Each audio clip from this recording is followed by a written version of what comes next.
Hey guys, this is me again from Daily Dose Football episode number 2. I would like to thank everyone about the first episode, whoever watched it and liked it, which was about the Mexican national team situation, how are they and what it looks for them going and in terms of preparation to the next World Cup that they're gonna be hosting some games of the World Cup with Canada and USA 2026.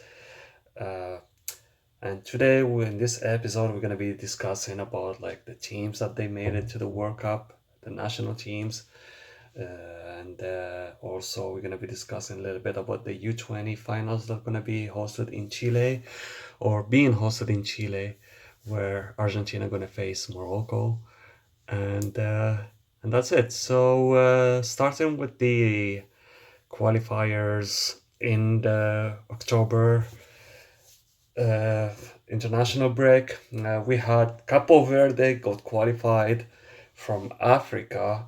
It wasn't a surprise. It wasn't astonation, or it wasn't like something that came out of sudden.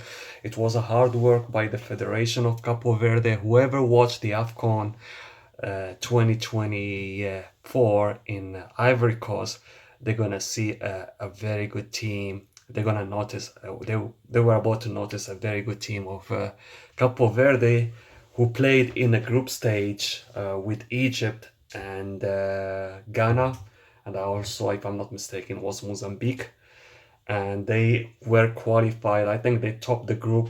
They topped that group. They were superior to Egypt. Like they play way better against Egypt, even though they draw, I think, 2-2, and then they play better than Ghana, and they went through to the quarterfinals. Yes, that little island in the Atlantic Ocean of Africa. They made it to the quarterfinal of the AFCON, and they faced a very good South African team who already beat Morocco and knocked them out from the second round 2-0. And unfortunately for the Capo Verde, they lost to South Africa by the penalty kicks, and then South Africa make it to the semifinal where they faced the Super Eagles of Nigeria and their dreams, and to win the title in that AFCON. It ended over the Nigerian power and the amazing squad they had with Osimhen and Lookman and couple good players too. So Capo Verde, it wasn't like just luck. It was a hard work. They got qualified from a very good group, a very hard group of Cameroon, and then I believe Angola, and then Libya. So it was very hard for them to go through those national teams, and it was more than deserved. They have very good players that they play at a, I'm not gonna say at a high level, but they play in Europe. I really like Montero playing for. I see some games of him playing in the Eredivisie with the Pekkas Fule team. Whenever they play against Ajax or they play against PSV, it give them like a very hard game for them. It's not that easy to go through that team in the Netherlands, even though they play every year. They play for the relegation and to escape from the relegation. So congratulations to Capo Verde. Uh, Parabéns to all the Capo Verde fans. It was well deserved. Hard work pays off. The hard work that started since, I believe, 2015 or 2016. They were working hard, and they proved it. Actually, the first African Cup they played, I believe it was 2013 in South Africa, and they qualified from a group of South Africa and Morocco at that time, and it was very deserved. Like, I think they were coached by a coach, I forgot his name, but he was assistant of Mourinho when he used to be in Porto, I believe. So it was very hard work from Capo Verde, step by step. They made a base and foundation for that team, and they were shining last AFCON, and they deserve the They were about actually to qualify one time, I believe, in 2018 World Cup or maybe 2022. They were on the same group of Tunisia, but Tunisia, with her experience, they were able like to top the group and made it to the World Cup. So congratulations to Capo Verde again. You guys keep up the hard work. I believe we want to see you shining in the World Cup and represent Africa the best way, but most importantly, to represent your nation the best way you can. Speaking of Tunisia, they already qualified to the World Cup, so there is no need to congratulate them, but they already done that, and it's like third consecutive qualification to the World Cup. So the next national team that made it to the World Cup this year, it's Egypt. Congratulations to the Egyptian. It was deserved that they topped their group against Burkina Faso. Burkina Faso has a very good team, very good players, but like it was very. You can see the difference between the Egyptians and the Les Burkinabés. I believe when you see the game that occurred last month in the international break of September, which occurred, I think, in Ouagadougou, like the capital of Burkina Faso. You can see the difference between Egypt and Burkina Faso. Burkina Faso find it hard to score on Egypt, even hard to create chances, even though they have good players like Bertrand Traoré. He's very good. I like him. He's very skillful. He used to play for Ajax Amsterdam. Not sure right now where did he go, but he's very skillful. He's a player who plays with the left foot, but always plays on the right wing, and then he cut inside either to hit those dangerous cross or to shoot the ball and to score from that. So he has done that many times. But you can see the difference. The Egyptian were far superior on that game. They missed clear chances with Mohamed Salah and especially like Mustafa Mohamed, who came in on the last 10 minutes, and he missed a lot of opportunities during that game.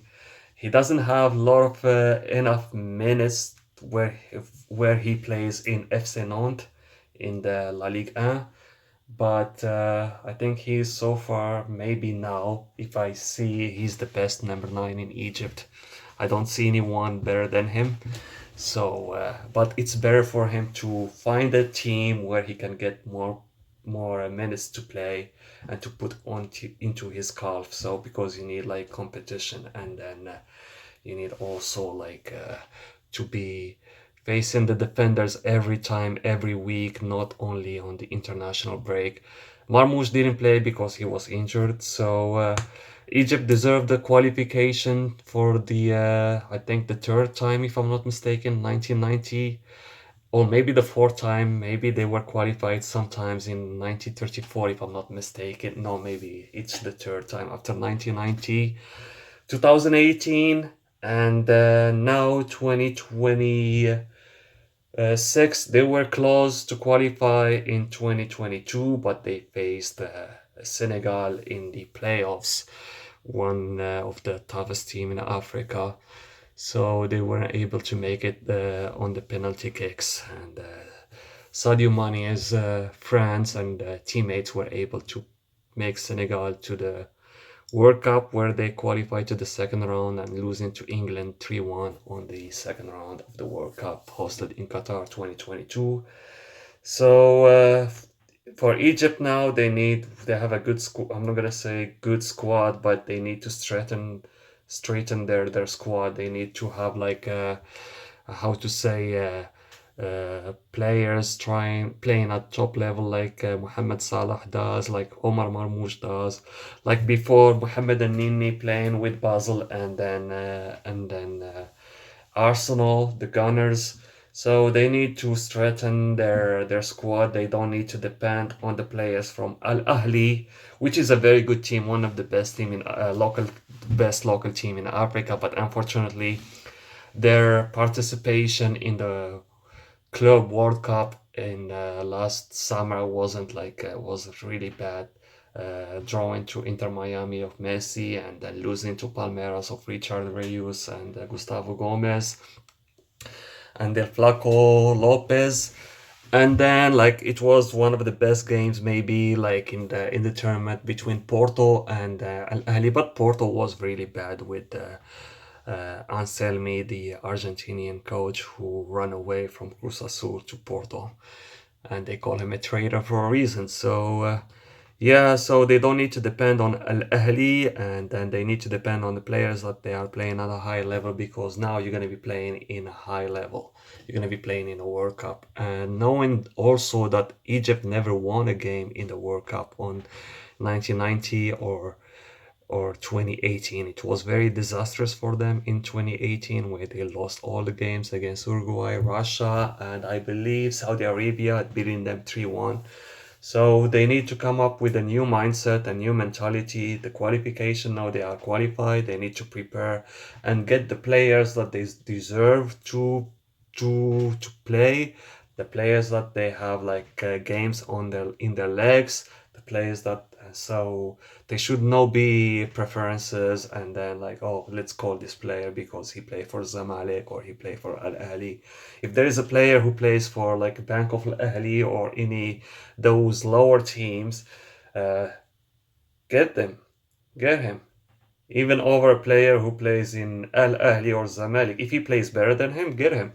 So there should be no favorism like when you are like making the list of the players that are going to be participating. But yeah, overall, congratulations to Egypt, well deserved. And now we move on to Algeria, making it to the World Cup. Congratulations to fellow Algerians. Well deserved. A group stage, I would say, like it wasn't that hard group. I mean, facing Uganda and then Mozambique and then Somalia. Yeah, it wasn't the toughest group, but like that doesn't take away the kudos given like to Algerian national team. And I believe the Petkovic did a really good job lately. Is a coach who knows what are the weaknesses of the team. I believe when he came in, he started calling some players like Saeed Ben Rahma, who played for the Hammers, West Ham, and now I think he's playing in a team in Russian Saudi the Saudi Arabia League. Russian league, yeah, Saudi Arabia. Forget the name. I think he's playing with Lacazette, if not mistaken. Maybe Neom or Al Najma.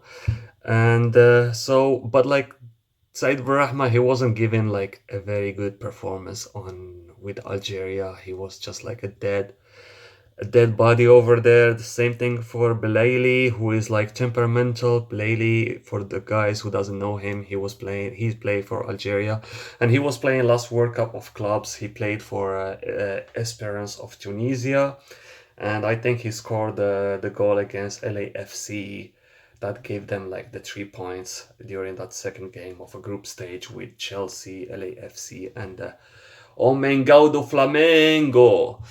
And yeah, so Blady was a very good player. He was one of the reasons why they won the AFCON 2019 in Egypt. But like since then, he hasn't been given like the best performance with the Algeria, especially lately. He lost a lot of abilities. In addition to that, he's very skillful. He's skillful, but like he's very temperamental. So he gonna give you a very good game, but then the other games he will be like very at the bottom. He's not that. He doesn't have like the consecutive performance. You know, he's not. He doesn't have that steady performance. He has highs, but most of the time he has lows. So, and in addition to that, I don't like his attitude where he has kind of ego over the rest of the players. But yeah, I think if he can control his temper and change his mindset, I believe he can be called on the World Cup 2026 and he will be back. But if he keeps like his temper and then his ego, and then it's all about the mental, it's not about the quality of the player. The player is very good. Yes, he's has some problems, some physical problems. He took some weight, and then also lack of physicality and pace. So if he can work on those, I don't see why he shouldn't be called to the World Cup 2026. But he, as I said, Petkovic, he made a decision on during this last concentration facing Uganda and Somalia, and then he called the players that they deserve. I think I liked the right back who played against Uganda. I forgot his name. Number 14, he's very skillful, and then he formed like a very good deal with Riyad Mahrez. Again, Riyad Mahrez physicality and pace is not at his top, but he's still the player who can make a difference at any given moment. So you can play on his amazing experience he has playing either for Leicester or playing for Manchester City, now playing for Ahli in Egypt, sorry, Al Ahli of Saudi Arabia, of Jeddah, where they won the Champions League, Asian Champions League last season against Kawasaki of Japan, and he was a huge factor for that cup where they were able to win the title. I think the first title for Ahli Jeddah in the Champions League, Asian Champions League.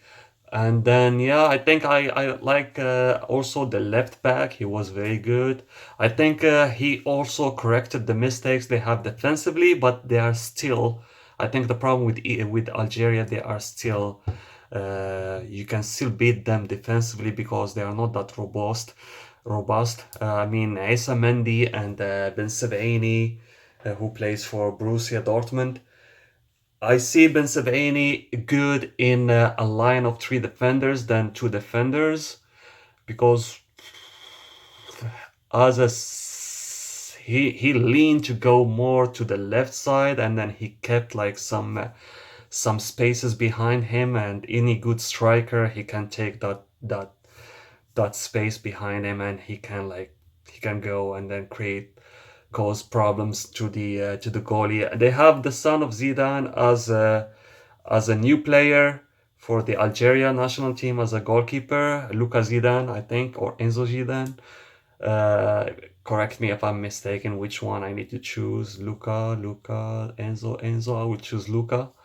So I think he had a good game. I think Uganda created a lot of chances against Algeria. They were up 1-0.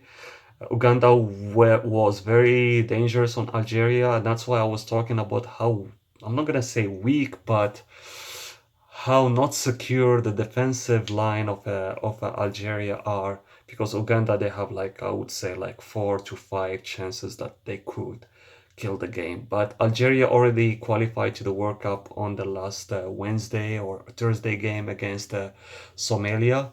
So congratulate to Algeria. Hope to see them. I think that's the qualification to that World Cup, which is right. Last one was in 2014 in Brazil, where they went to the second round, and they were able like to, I think, in the group stage, pass in the group stage, where they have, I believe, Belgium. I think they beat South Korea, and then also they had a game against Russia. I believe it was a draw 1-1. And they went to the second round against Germany, who won the title. And they took Germany until like it took Germany extra times. They took Germany until extra times, so Germany was able like to win the game in the extra times. And Algeria has chances against that a very good team of Germany. The Mannschaft at that time, I mean, they beat Brazil 7-1. Come on, guys. That's one. That was maybe one of the best team for Germany, if I'm not, because I'm saying like the 1974 team Germany of Franz Beckenbauer, Gerard Muller. Well, I wasn't born at that time, but I was like watching the classic games. and Jared Moller won. He was a very good striker, and then Breitner, where they won the title against, I believe, Netherlands of Neskens and Johan Cruyff 2-1. And maybe I would say not that good with the German of 86 and the 90s. Like you have Lothar Matthäus and Rudi Voller, Klinsmann, and those players are amazing. And they were like coached by Franz Beckenbauer. May his soul rest in peace. So congratulations to Algeria. Wish you all the best to represent Africa, the best representation like Morocco did in 2022. And why not to go further than the second round as you did in 2020, in 2014 in Brazil with Vahid Halilovic, who was the coach. Now Petkovic, who is the coach of Algeria. Him and Wahid are from the same country, so that's maybe a good it's gonna be fortunate for you guys. So let's see. But like as I said, the same thing I said for Egypt is like Petkovic needs to make a good decision on choosing the right players. He shouldn't be capping and then sugarcoating by choosing some players who are not that good over the players who are that good. Even if you have to take it from the local clubs that you have performing in Algeria. So why not if the player is very good? Look at Mohamed Amora, who is now playing for Wolfsburg in Germany in Bundesliga. He came from I think Sétif, right? Sétif, which is a team in Algeria. And then he made it like to, I believe, to Switzerland, Lugano, if I'm not mistaken. He didn't play in Lugano that much because he has some lack of tactical and then some pace. But like he went to Union Saint-Gilloise in Belgium, where he was amazing. He had a very good performance with that team, and then now he's playing for Wolfsburg. So yeah, I wish you all the best luck, Algeria. And now we're gonna move on to another national team, who made it to the World Cup. The elephant of Ivory Coast, well deserved. Ivory Coast are showing like their quality. Uh, I think like winning the AFCON gave them a lot of power to dominate this group. It was a hell of a group, actually. It was a hell of a competition. It was like just a mutual competition between Ivory Coast and Gabon. And I feel bad for Gabon because they end up, I believe, with 24 points and not being qualified to the World Cup. It's very harsh, but what a run by Ivory Coast. I think if you look back in the way things like can change like drastically or can change like at any given point. When you see in the last AFCON where Ivory Coast were very miserable, if I have to say, on the first round, even though they hosting like the tournament, they have like a very bad win against Guinea-Bissau, like 2-0, and then they lost 4-0. They lost 4-0 to Equatorial Guinea, and then I think they needed like a team, I think Morocco, to win Zambia from another group so they can like qualify to the second round of the AFCON as one of the best third teams, because they were like, I think they were placed like as a third team in that group stage. And yeah, and then from that it's been history. Like I remember playing a quarterfinal against Mali, and Mali was very good team at that time. They performed really well in that AFCON. Mali was up 1-0 in that quarterfinal game, and I think the last 30 minutes, the Ivory Coast got a red card, so now they are playing with one player down, and they are losing. But somehow, like there is maybe a spirit, or I don't know, is it a black spirit? Is it like something? It was like something that boosted them, and then they came back to the game, and then they equalized in the 70th, I think between the 17th and the 80 minutes. and they were able to win and qualify to the uh, to the semifinals. And from that moment, I knew like they're gonna be winning the title. They qualified to the semifinals. They made it to the semifinals. They made it to the finals, and they play against Nigeria, the Super Eagles, and they beat Nigeria, who beat them in the group stage 1-0. And then they took their revenge and they beat Nigeria in the finals and they win the trophy. So, and then they had a very good qualifiers for the AFCON that's going to be hosted next month, I believe, or on December in Morocco. They dominated their group, and now they are dominating their group. I think the game that really helped them is like in Franceville against Gabon in Gabon, where they were able like to get like a 1 point from Gabon. And Gabon is a very strong. You have like Denis Bouanga, one of the best player I like. The performance he's providing to his team, LAFC.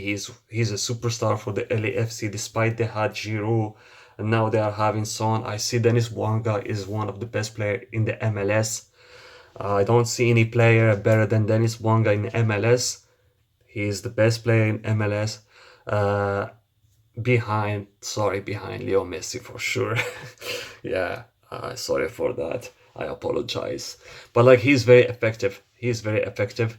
But if you look like at the performance of the team between LAFC and Inter Miami, LAFC is superior than Inter Miami in the last 2 seasons in terms of like ranking in the table, and then also uh, playing at a high level in the MLS league. Of course, the Inter Miami are better than LAFC in the Leagues Cup or also in the CONCACAF champion, because they were able like to beat LAFC in the CONCACAF champions, I believe, in the quarterfinal. Before losing to Vancouver Whitecaps in the semifinals, it was humiliation for the Inter Miami. So yeah, Dennis Bouanga was very good, and what a performance of my man Aubameyang. Like Aubameyang, he performed very well during those qualifiers, but unfortunately, his like 4 goals he scored against which team they play against. I'm really sorry, but they were like going toe to toe, and then it was 3-3, and then he was able to score the fourth goal. I think I don't want to call which nation team. I need to do a better job on remember. My memory is going down and held basket. But yeah, so Ivory Coast deserve to go through to the World Cup. I would have said the same thing if Gabon made it to the World Cup. They will deserve to go that. Unfortunately, now Gabon is gonna be playing the playoff, which I will be back to it shortly about how it's gonna be happening. What are the team going to that playoff tournament of the African zone? And we will talk about that shortly. But congratulations to the Ivory Coast, mes frères ivoiriens. Félicitations. C'était mérité. It was like very deserved. And unfortunately, I would like to express my regrets for my brothers in Gabon. I think you guys still have a shot. I think you guys are favorite. Yeah, despite there is Nigeria and DRC and Cameroon, but you guys, for the way how you played, I think you guys can create a well, I mean, historically it's going to be an upset, but looking at the performance right now, I think you guys are the better team in terms who plays better between Nigeria and Cameroon and DRC. I think you guys play better than these teams.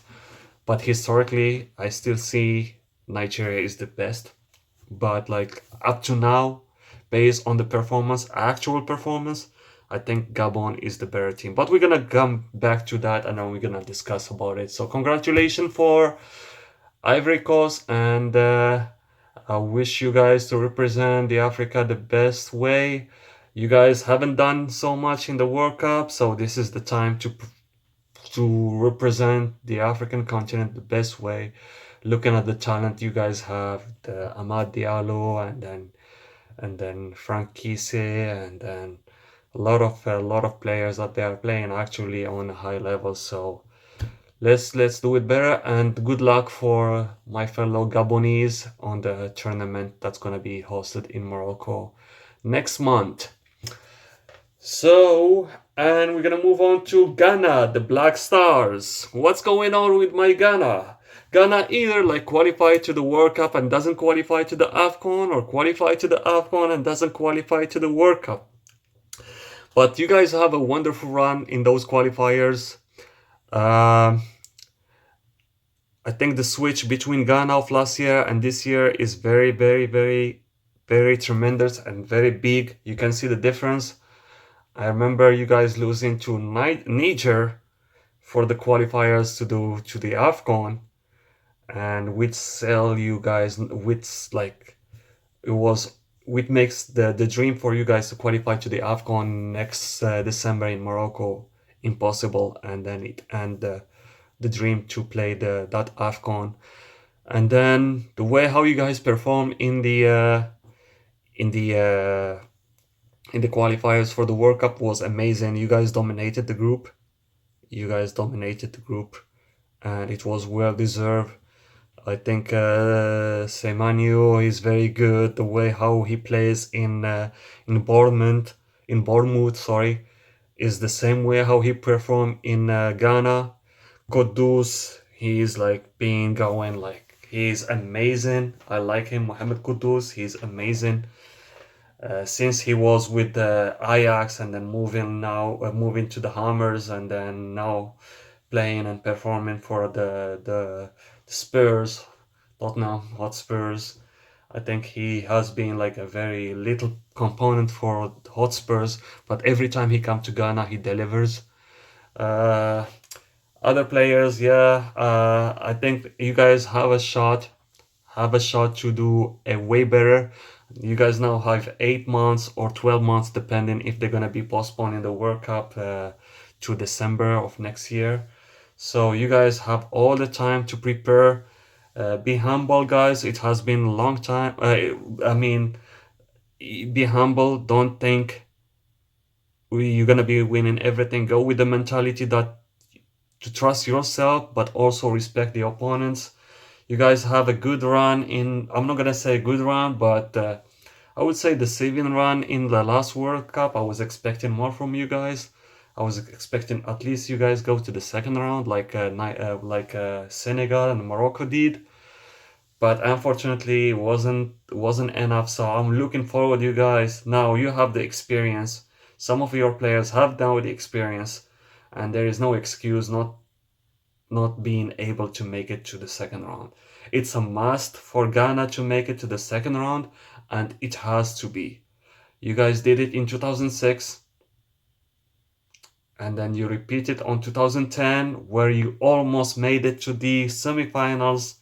Unfortunately, Asamoah wasn't able like to convert that penalty, and then when he missed it, I knew you guys gonna be out of the tournament, because it's psychology, and you are at the last minute and not being able like to to go through. So it's very harsh and hard. So I'm expecting you guys to do better, and it's a must. You have to do better. No excuse. You guys now your players will be rested because you're not gonna be playing the AFCON. So you have enough time for your players to how to say, to prepare for the World Cup, and I'm expecting a better performance. It doesn't matter if you are like playing in the group of the dead. It doesn't matter. You are Ghana. You are the Black Star. If you call yourself a Black Star, then you have to prove it. And then if Asamoah, Montare, uh, Mensah, all those good players did it, so you guys can do it too. And there is no excuse. I'm expecting a lot from Ghana, and let's go Ghana. Let's go. Let's go. You have the experience now. There is no, your guys experienced it in 2022 in Qatar. Now there is no excuse. So let's go Ghana, and let's perform the best way and go to the second round, and it has to be a must. Okay? So yeah, after Ghana, then we have, I believe, South Africa. South Africa. Congratulations to South Africa. What a qualification for my fellow South African. Yeah, it was very stressful for them. It was very stressful because they were actually supposed to be qualified, but they made a silly mistake where they played the midfielder of Mamelodi Sundowns, Teboho Mokowena. I like that player. He's very good. I watch many of the Sundowns games in whether in African Champions League when they face Wydad of Casablanca or Ahli, or where they play against Orlando Pirates or Kaizer Chiefs in Southern African League. He's very good, talented player. Also, I watched him in the World Cup. He was very, I think he was maybe, I'm not gonna say very good, but he was okay.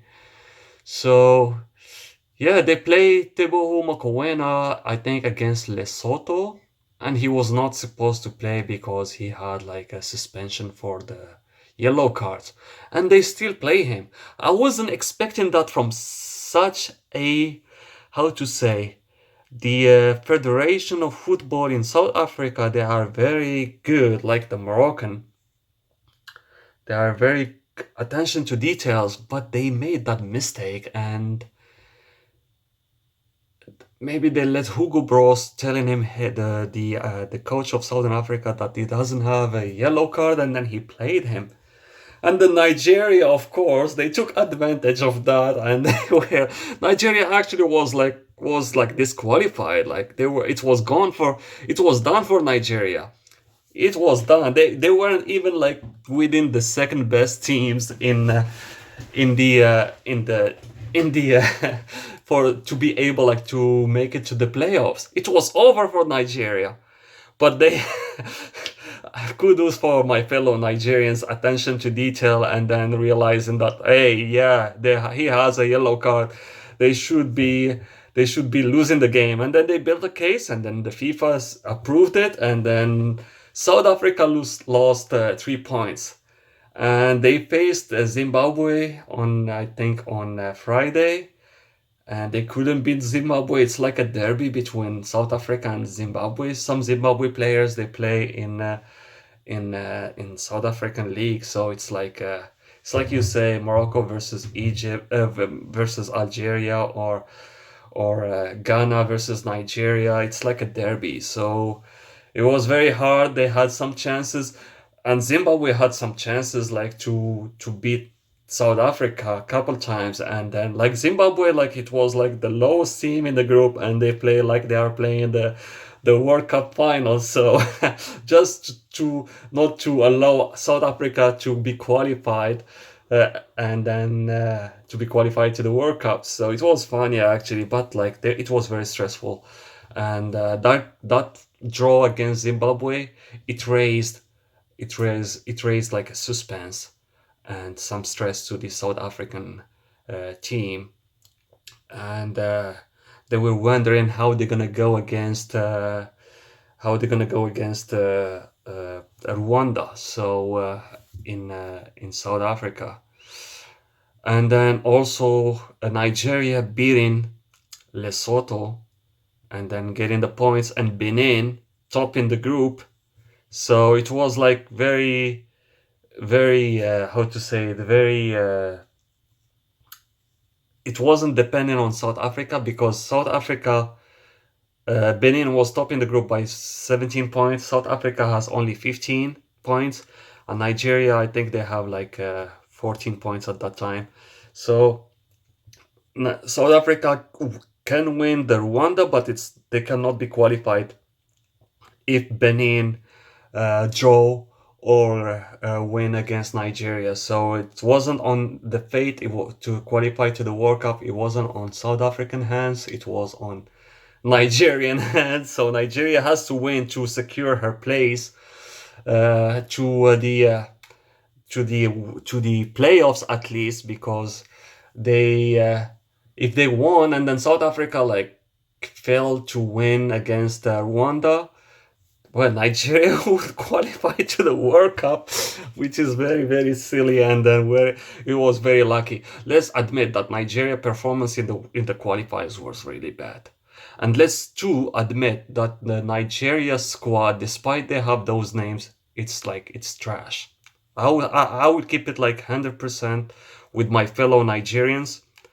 Like, despite you guys have Osimhen, Iwobi, Lookman, Moises, Ndidi, Ekong, like you guys, as individual, you are good, but as a group and as a collective, it's nowhere near like to that collective mindset you have under Bisero in the AFCON 2024. You guys like were very trash. You can barely like create chances, and it has been proven. And I start seeing something. I start seeing like more of ego of the players. They are playing more individually than playing as a team. And I'm gonna give you a simple example: is Lokman and Osimhen. If you rewatch again the game between Nigeria and Lesotho, you will see how many times Osimhen was like really, really alone. He ran away from his mark, and Lokman at that time he has the ball. He never passed the ball to Osimhen. He just rely on keep dribbling, dribbling, over dribbling, and then when he cut inside, instead of like passing to Osimhen, crossing to Moises, he shot it like awkward shots, most of them off target, or it just like blocked by a defender. So if you guys play as a team, you guys have a chance to go to the continental playoffs that's gonna be happening on next March in Mexico, based on what the rumors are saying. Mexico will be hosting that continental playoffs for the World Cup, so two teams can make it to the World Cup. It's going to be hosted in Akron Stadium in Guadalajara, the stadium of Chivas and Atlas, or it's going to be, and also it's going to be hosted in BBVA Stadium of Monterrey, the stadium of Los Rayados de Monterrey. So if you guys play as a team and collective, as a strong team, versus DRC, Gabon, and then Cameroon, I don't think like you guys they have a chance against you. Maybe Gabon it can be debatable, but if you are playing the same way you play in the group, the same way you play against Lesotho, the same way you play against Nigeria, against Rwanda in Abuja, like or Lagos, you guys beat Rwanda. It took you like 70 minutes to score against Rwanda, and you didn't create many chances.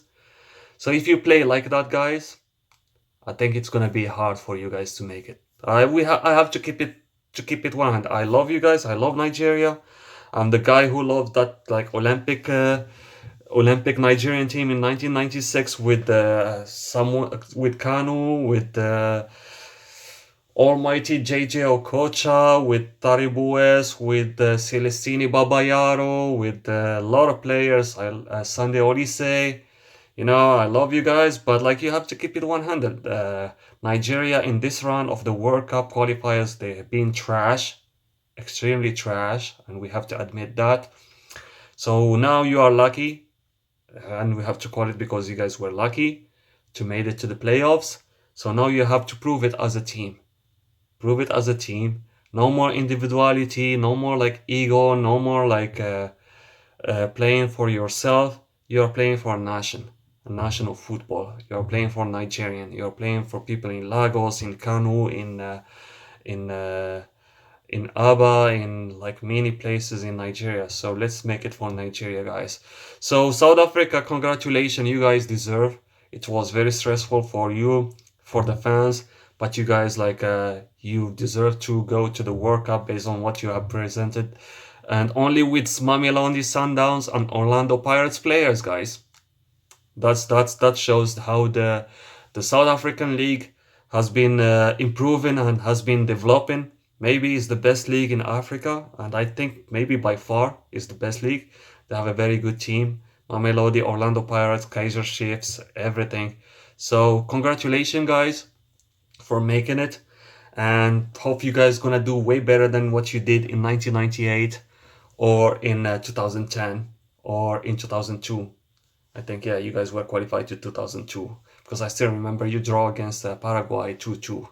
So now it's like to do better, now to get your players play maybe on a high level, because you only have, I think, one player playing for Burnley.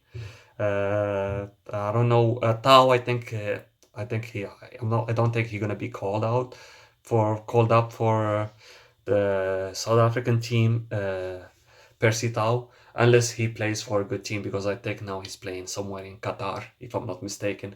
So congratulations, and do way better and represent the Africa the best way. So yeah, I think we come to the teams and national teams that qualify from African continent.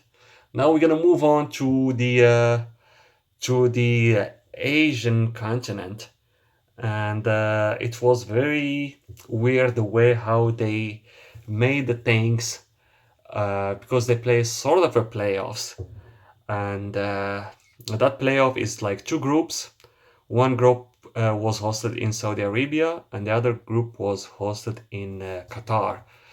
And the first group was like Iraq and Indonesia and Saudi Arabia as the host. And the second group, which was in Qatar as a host, it was like UAE, United Arab of Emirates, and then Oman. And let me be frank, I didn't like that way how they have done it, because the two teams that qualified, it was Saudi Arabia and Qatar. Huge congratulations to Saudi Arabia and Qatar. Huge congratulations to both nations to make it to the World Cup for the second time consecutive, and I believe the fourth time or the fifth for Saudi Arabia. So it was well deserved. But I'm not gonna take away the do you guys deserve to qualify, but I just didn't like the way how they set up like those let's call it playoff tournament in both countries, where one of the countries are participating through this tournament, which favor them in terms like of the audience and then spectators. So I think it wasn't fair for Indonesia and Iraq to play in a stadium where majority was Saudi Arabian fans, and then it wasn't fair for Oman and United Arab of Emirates uh, to play in a stadium where the majority fan was from Qatar. That's my point of view. As I said again, I don't take away the credit from Saudi Arabia and the Federation of the Football, the work they have done like to make this happening, because Saudi Arabia wasn't about to qualify, but like they made a very good crucial decisions. We're gonna talk about it late shortly, and then I'm not taking away also from the what Qatar Federation has done too. So, but like as a sort of like the way how they composed the tournament, it wasn't fair. It wasn't fair. Like for I would hope that it's gonna be hosted in somewhere where it's gonna be neutral, like Jordania, or like somewhere, I would say Iran, or I would say Japan, or even like I would go like to Bahrain, or I would go like to Kuwait, or like Oman, or yeah, so like Bahrain or Kuwait. So it wasn't fair, but I think Saudi Arabia deserve. They play better in the first game. I think Indonesia, they started very good. The first game between Indonesia and Saudi Arabia, they started very good. But after they scored the penalty, so after like in Indonesia scored the first goal from the penalty kick, I think like their level and that tenacity they have, like, and they had like during that first 15 minutes, it really dropped, and then Saudi Arabia dominated the game, and they scored three goals, well deserved, and then they made it they were waiting for the last game where Iraq they beat Indonesia 1-0. So Indonesia is gone. Kudos for Indonesia though, like they have a very good qualifiers, but unfortunately they came short, and I heard they fired the Dutch legend Patrick Kluivert. So he's no longer a coach for Indonesia, despite making them to that level. But they decide to fire him. I would hope if they can stay with him. So it's like, firing someone where he made some progress for you guys. I think it's gonna be better to keep him on his project with higher expectation rather than giving or getting a new guy or new coach who with another mentality who doesn't know anything about the Indonesian football potentially. So I wish you best luck, Indonesia, to the next coming competitions you guys have. And the last game, it was between Iraq and then Saudi Arabia. Saudi Arabia only needed a draw because they have the superiority of goals average, despite the both of team have like 3 points. So Iraq needed to win, and it's like either win and qualify or lose and go back home. So not go back home, but when losing a second, you're gonna go to the to another like the final playoffs in the Asia. So unfortunately, Iraq didn't prove anything in that game. They were really miserable. They were very trash. To call it the way I supposed to call it. They didn't prove like that they want to win. They didn't prove that they want to qualify. They played defensively. Saudi Arabia really like it because they were playing on two options, either a draw or a win. Iraq only played on only one option has is a win, and then they played miserably bad, and they were playing like with the precaution. Not They even didn't create a chance during that game. All the chances they have is from the set pieces or the free kicks or like the long throwings near the corner kicks. But Saudi Arabia has many opportunities during that game. They could have killed the game in the first half, but I believe Abu Shamat, he's very skillful player. I really like this kid. He's very skillful, but he is more into the individual like dribbling, over dribbling. That's something he needs to work on. I see him playing for Al Ahly, and he play as a substitute. He has having now a lot of minutes because I think Galeno is injured, and I think he's playing couple 20 minutes, and whenever he make it to the second half, he changed the game for Al Ahly many times. He has been very good in the first game with Saudi Arabia against Indonesia. In the second game, I would say he wasn't that good because he has some chances like to score, but like he has some chances where he can make a pass rather than dribbling and keeping the ball and losing it after. But I really like this kid. I think if he put his head on football and he start like play more, like develop himself physically, and also develop himself into limiting himself from playing individually and passing the ball, shooting when you need to shoot, dribble when you need to dribble, pass when you need to pass. I think he can be like a better player, if not the best player in Saudi Arabia, behind, of course, the Salem Ad-Dosari, who is very good. Salem Ad-Dosari had a very wonderful game.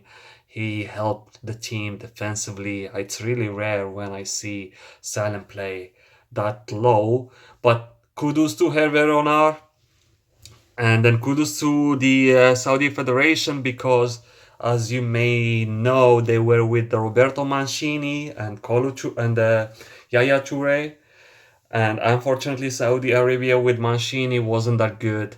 It wasn't that good. It was really bad. There were no identity. You cannot see a team performing very well. Hervé Renard with his tenacity, with his power, with his voice, with his characteristic, a firm coach who doesn't sugarcoat anyone, who is very strong, yells at the players, who knows to get 100% from his players. He has done that with Zambia winning the title of AFCON 2012. He has done it again with Ivory Coast winning the title in 2015. He has done it with Morocco taking them to the World Cup first time since 1998 in 2018. And he has done it with Saudi Arabia taking them like to the World Cup 2022 and then beating Argentina, who won the title. He came back. He had a, I would say, miserable tournament in the golf tournament. They weren't that good, but he picked it up from that. He knew what are the things he has to change. He stopped calling Al Bulayhi, who is like the central defender of Al Hilal, one of the best players of Al Hilal all time, if not like we can give him like one of the best top 10 players of Al Hilal. We cannot take credit that from Al Bulayhi, but last 2 years he has been very bad. He has been very a liability in the defense of Saudi Arabia and Al Hilal. And no wonder right now, even like the coach Inzaghi, he doesn't play him in Al Hilal only. I think he played him in the Kings Cup where they play with like the substitutes. So he stopped calling Al Bulayhi. He fixed Hassan Chumbakti, who is playing now as a starter for Al Hilal with Inzaghi since the World Cup of Clubs. And then Jihad Al Chakri, who a defender I really like. I really like last year what he did with Al Qadisiyah. I think he wins some experience and some knowledge of defense with the Spanish coach Mitchell, and also playing alongside with the Real Madrid legend Nacho. So I think he learned, and then the defensive side of Saudi Arabia are looking very good. So I think Saudi Arabia on that game were far superior than Iraq, and they deserve to win.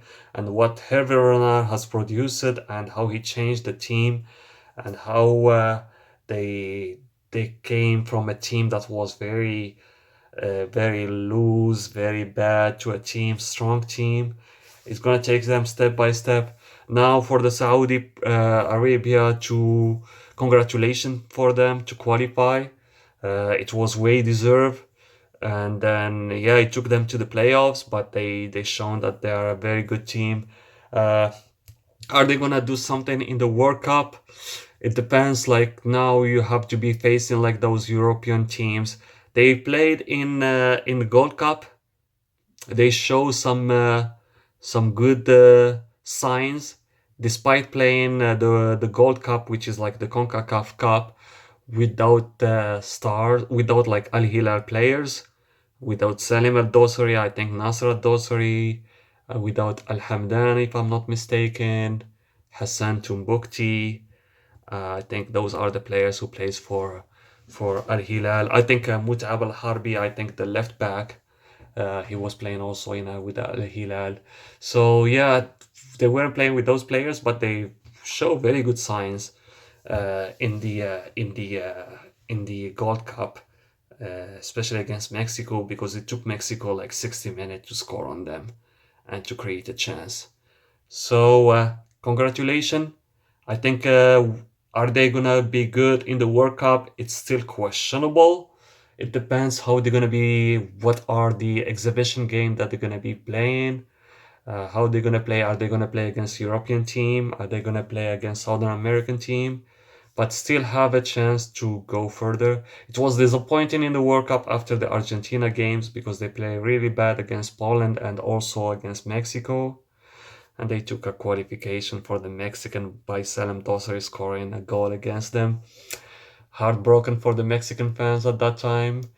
But yeah, it was a disappointing for Saudi Arabia that tournament. So can they do better in the next World Cup? I would say 60% they can do way better. I'm pretty sure they can do way better than what they did in the World Cup 2022. Can they go to the second round? I think they still have the possibility, because now with 48 teams gonna be playing in that World Cup, I think the thing's gonna be easier, not like when you are playing with 32 teams and then 8 groups. So I think congratulations again for the third time. And Qatar also made it to the World Cup. Uh, I think the Federation of Qatari, they made a good decision by getting Yolen Lopetegui as a head coach, because the coach who was before Qatar was playing really miserably. Despite like with him they won the Asian Cup against Jordania, but it was hosted in Qatar, so there were some games where they weren't supposed to win, and then the number 12 player, which is like the fans, they really pushed that team to be able to win. I think it was deserved actually, so I'm not taking away Qatar not deserving to win now, to win the Asian Cup. Now it was deserved, and they play with Julian Lopetegui way better. I think they perform way better. Uh, Al-Mu'izza Ali, little bit, his level a little bit dropped than what he was before, like last 3 years or 4 years. So if Al-Mu'izza Ali is getting better, if he gets like to his best ability, I think Qatar can do way better. They were like very deceiving on the last World Cup where they hosted. They weren't that good. Can they do better? I don't. Can they go from the second round?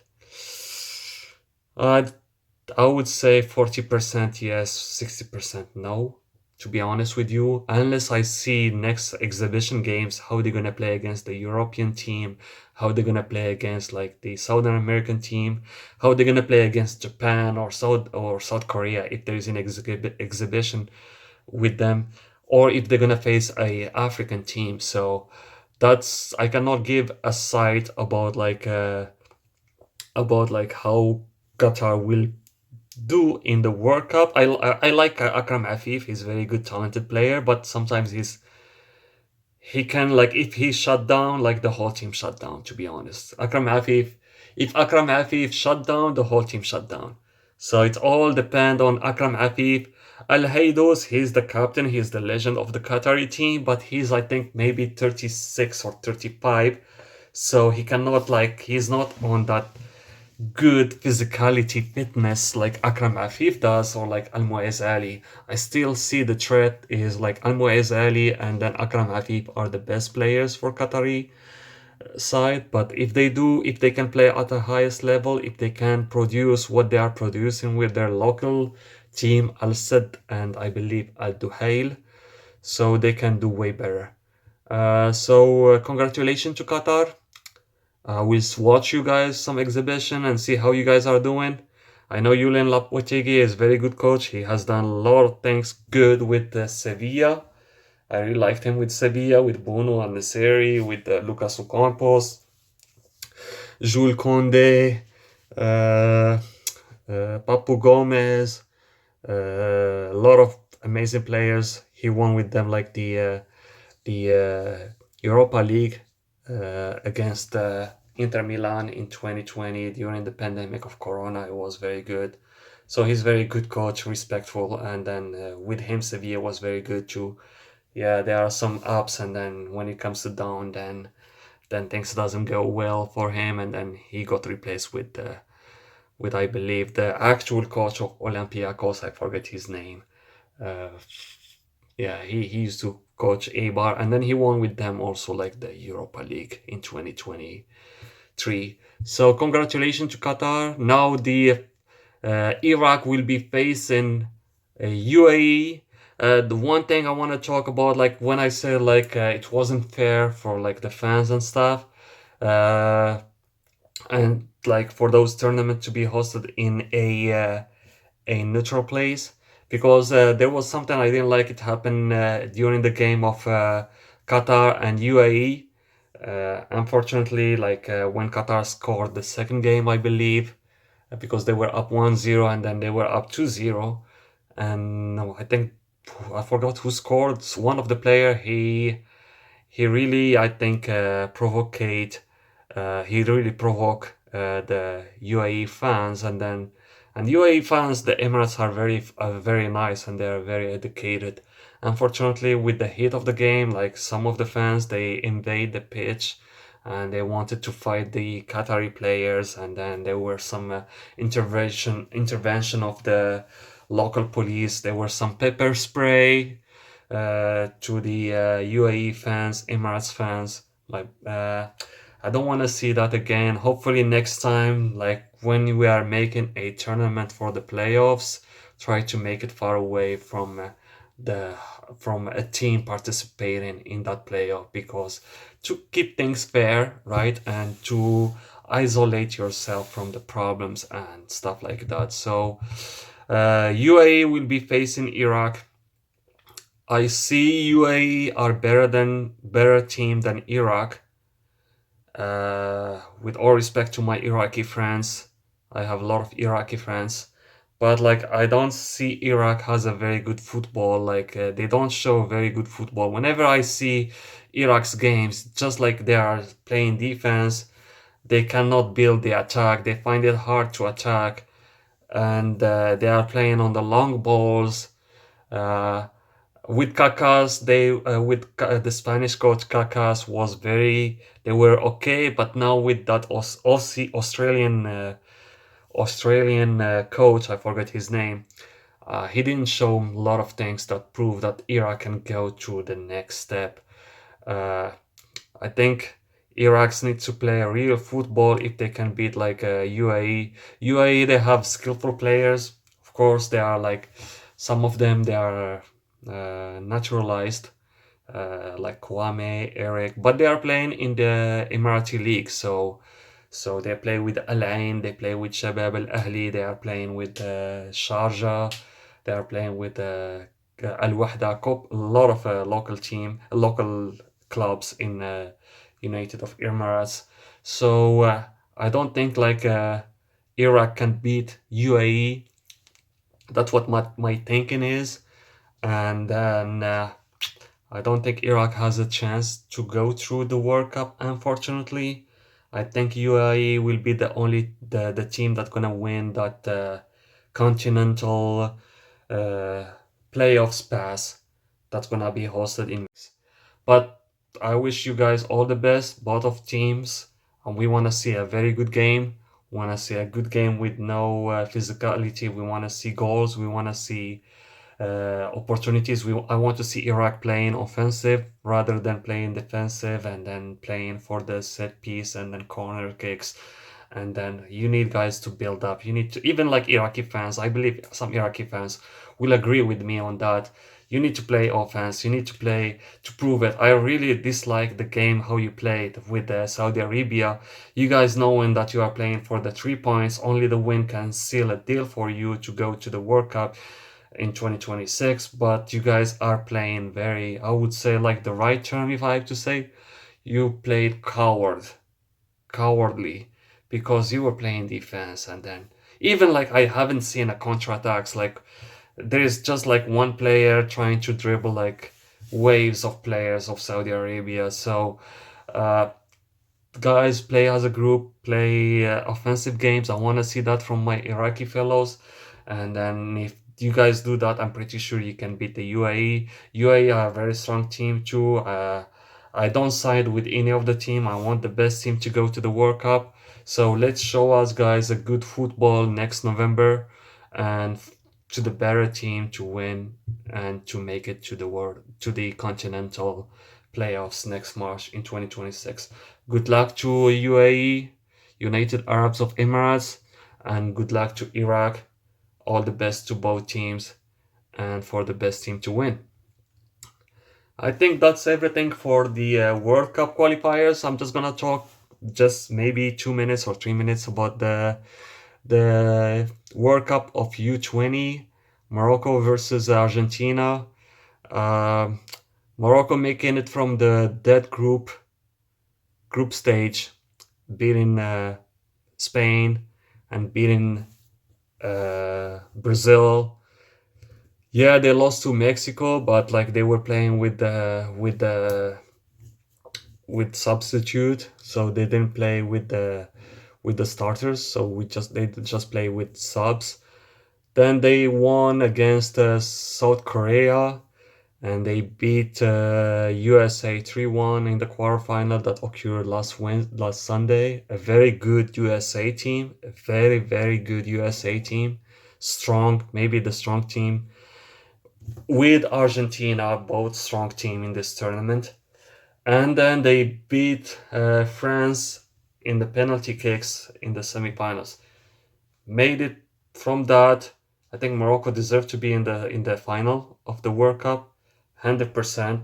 They play very solid.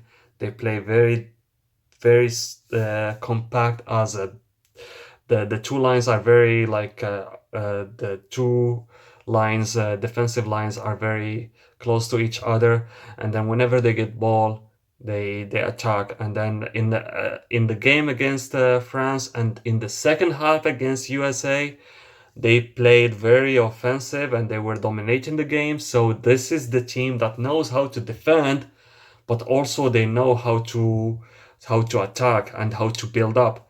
So they proved it against France, and they proved it against USA in the second half, because on the first half they were playing the same way they play against Spain and then Brazil, because USA is a very strong team. Like they beat Italy 3-0, they beat France 3-0, and and they uh, they rape New Caledonia 11, I believe.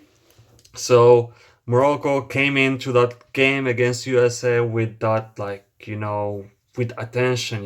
We have to pay attention to USA. They are a very strong team. But then USA didn't prove that much in the first half. So in the second half, after they scored, in the second half, I think Morocco took the edge and then dominate a little bit the USA, and then they scored the second goal and they start defending, and then they start playing their game where they defend and then they play on counter-attacks. And the Moroccan counter-attacks is lethal. I mean, you have Saberi, you have Mama, who they call him the new Cristiano Ronaldo, and then you have Jassim from the other side, who is a left player, but he plays as a right winger. So he cut aside inside and he can shoot. He can provide a very good delivery for Saberi, who played for Famalicão in Liga Portugal, and then Mama, who is the new Cristiano Ronaldo. So it's gonna be a nice game against Argentina. Argentina, one of the best team in the league, I think now the best team in the tournament. They went that far and they made it like to the final, winning all the games with ease. I think you can see how a good work Placente has done. And Placente is a player I really like watching him when he was with FC Bordeaux back in 2000s, and he was playing, I think, with Peckerman during that period of 2005 and 2006. So I believe that it's going to be a very good final. I personally, I see that Argentina has the edge to win the title as a Moroccan and Canadian also. Argentina has the edge to win the title. I think Morocco now they have injured the goalie who really saved them in many games. So they are calling a new goalie who is traveling from Morocco to Chile, and I'm not sure if he's gonna be starting or not. But I think Argentina defensively are very good. Morocco defensively are very good, but Argentina, they are playing very good defense. They didn't allow that many goals. They were very good against Mexico. They were very good against Colombia, and Colombia is very good offensive team. So I think Argentina has the edge that they can win the title, but Morocco is not discounted from that. Morocco can, I'm not gonna say create a surprise, because if you win against Brazil, if you win against Spain, if you win against USA and France, there is no surprise. There is just a hard work that the Moroccan Federation of Football has been doing. It has been proven with the national team in 2022 in Qatar, and this team, like the U20, it's like also a fruit of U17, because U17 they won the title. The same team, they made it to the quarterfinal of the World Cup if U17, and now they are moved to the U20 and they made it to the final. So it's just like a hard work that the Federation of Moroccan team they are making and they are doing. The academy that they have back in Morocco, where it gets a lot of players, 7 or 6 players that they are starting from Morocco, they are from the academy. So it's very good. It's going to be a good final to watch. I still think Argentina may win, can win, can. I want Morocco to win, but we have to be logic and straightforward. I think Argentina has the chances to seal the game and win the tournament. But of course, I want Morocco to win. But what I want to see is very good final between the two sides. So far, they were the best teams in the tournament, with the USA, of course. And we want to see a very good final, and we want to enjoy. So the game gonna be on I think it's gonna be next Sunday. I think it's gonna be around 3 p.m. Central Time in Canada. I'm not sure. Maybe 4 p.m. in Eastern, and 1 p.m. Pacific. I don't know, like in the globe. I don't know what's gonna be the time over there. So yeah, let's see a good final. Let's enjoy the football. Que vive el fútbol. And let's see a fair play between the two teams and for the best team to win. Alright guys, that's the end for the second episode. Hopefully you guys like it, and I wish you all the best, and you have a wonderful day. You take care. Bye.